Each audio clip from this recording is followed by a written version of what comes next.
Hi అండి, అందరికీ నమస్కారం అండి. ఫ్రెండ్స్, విద్యుత్ కొత్త కనెక్షన్లపై ప్రభుత్వం కొత్త రూల్స్ ఇక రేపటి నుంచి అమలు అంటూ అప్డేట్ అయితే రావడం జరిగిందండి. అయితే ఇందుకు సంబంధించిన వివరాలు అయితే మన వీడియోలో తెలుసుకుందామండి. అంటే కొత్త విద్యుత్ కనెక్షన్లపై ప్రభుత్వం ఏం చెబుతుంది, ఆ కొత్త రూల్స్ ఏంటి అనేది క్లారిటీగా తెలుసుకుందామండి.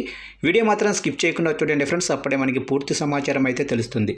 ఇక లేట్ చేయకుండా టాపిక్లోకి వెళ్ళిపోదాము. ఇక తెలంగాణలో విద్యుత్ కొత్త కనెక్షన్ల జారీలో గురువారం నుంచి భారీ మార్పులు, అంటే రేపటి నుంచి భారీ మార్పులు చోటు చేసుకుంటున్నాయి. తెలంగాణ విద్యుత్ నియంత్రణ మండలి ఇందుకోసం కొత్త మార్గదర్శకాలు జారీ చేసింది. ఇక స్తంభాలు, లైన్స్ కోసం వినియోగదారుల నుంచి దూరాన్ని బట్టి ఒక్కో రీతిలో డబ్బు వసూలు చేసేవారు. అయితే ఇకపై ఫిక్స్డ్ ఛార్జీలు వసూలు చేయనున్నారు.